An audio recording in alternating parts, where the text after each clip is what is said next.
कर्म और जन्म। राजा विक्रमादित्य के दरबार में विद्वानों की सभा नियमित रूप से हुआ करती थी। एक बार ऐसी ही एक सभा में दरबारियों के मध्य वाद विवाद होने लगा। विषय था कि व्यक्ति समाज में अपनी पहचान और आदर अपने कर्मों या जन्म से बनाता और पाता है।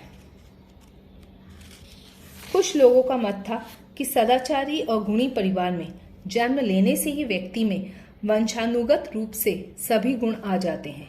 ऐसा इसलिए होता है क्योंकि पूर्व जन्म के सुकर्मों के कारण ही उसे अच्छा जन्म प्राप्त होता है।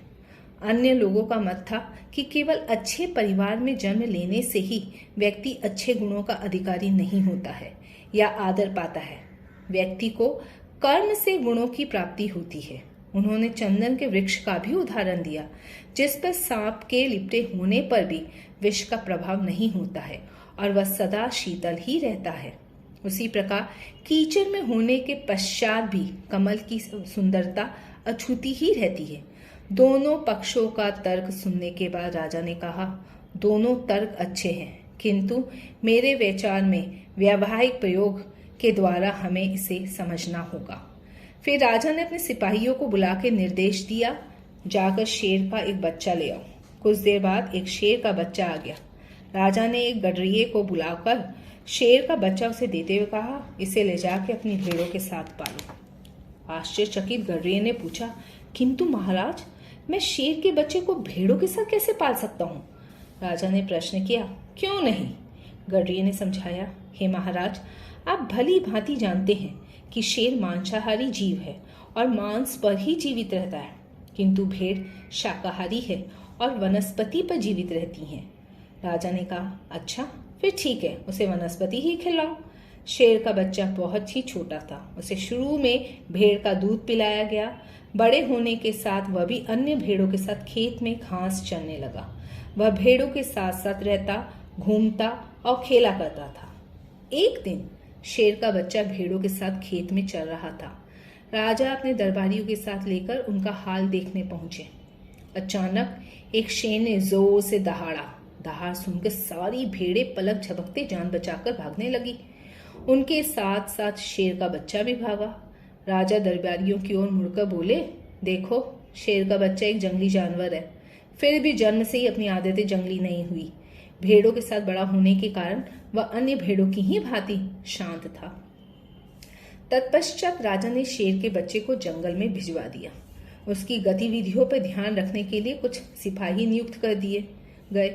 कुछ महीनों बाद राजा ने नियुक्त सिपाहियों को बुलवाकर शेर के बच्चे का हाल जानना चाहा। उन्होंने बताया कि उसने अपना शिकार अब स्वयं करना सीख लिया है। विक्रमादित्य ने पिंजरे में बंद एक शेर को बुलवाया। उसे जंगल में उसी शेर के बच्चे के पीछे छोड़ दिया गया। एक बार वह शेर का बच्चा बड़े शेर से नहीं डरा, अपितु अपने स्वभाव के अनुरूप उसने शेर का सामना किया। अब राजा ने घोषित किया, शेर के बच्चे को यह व्यवहार किसी ने नहीं सिखाया। जब यह भेड़ों के साथ था तब शांत था, किंतु जंगल में जाने के बाद परिस्थितिवश इसकी स्वाभाविक प्रकृति जागृत हो गई। इसी प्रकार गुणी सदाचारी परिवार का व्यक्ति कुसंगति में पड़कर बुराइयों को अपना सकता है और ऐसी ही अवस्था में उसे समाज में आदर भी नहीं मिलेगा। इस प्रकार कुलीनता और पवित्रता मात्र जन्मजात नहीं होते हैं। हालांकि राजा विक्रमादित्य के मत से एक दरबारी संतुष्ट नहीं हुआ। उसने कहा, हे राजन, मेरे मत में यह सत्य नहीं है। यदि व्यक्ति कुलीन परिवार में जन्म लेता है तो उसे कुलीनता और गुण स्वतः प्राप्त हो ही जाते हैं। जैसे कि आप, यदि कोई व्यक्ति 7 जन्मों तक भी गुणी है पर राजा के रूप में जन्म नहीं ले सकता, उसका जन्म ही उसे वह स्थिति या प्रतिष्ठा दिलाती है और उससे संबंधित सभी गौरव भी। विक्रमादित्य चुप रहे। कुछ दिनों के बाद एक लाल पुष्प लिए हुए एक नाविक राजा के दरबार में आया और बोला, हे राजन, इस सुंदर पुष्प को देखिए। यह दुर्लभ पुष्प मुझे मिला है। यह पुष्प नदी में मेरी नाव के पास बह रहा था। मैंने सोचा कि प्रकृति का यह दुर्लभ उपहार आपके योग्य है। प्रसन्न मन से दुर्लभ पुष्प को स्वीकार कर विक्रमादित्य ने कहा, ओह, यह सचमुच ही दुर्लभ पुष्प है। एक दरबारी ने इस मत से असहमत था। राजा ने उसे पुष्प देकर कहा, इस नाविक के साथ जाके इस पुष्प की उत्पत्ति का पता लगाओ। दरबारी और नाविक चले गए। नदी के बहाव के विपरीत दिशा में नाव खेते खेते वे काफी दूर निकल गए। अंततः उन्हें एक पुष्प का स्थान मिल गया। वहीं से नदी दो भागों में बंटती थी। अपनी नाव को एक पेड़ से बांधकर दोनों घाटी में पैदल गए। थोड़ी दूर चलने के बाद उन्होंने एक पेड़ से जंजीर से बंधकर उल्टा लटके हुए एक योगी को देखा। योगी घोर साधना में लीन थे। उनके पैर से रक्त की बूंदें नदी में गिर रही थी। वह रक्त ही पुष्प में परिणत हो रहा था। थोड़ी ही दूरी पर कुछ अन्य योगी साधनारत थे। दरबारी ने वापस लौटकर राजा को सारी आश्चर्यजनक बातें बताई।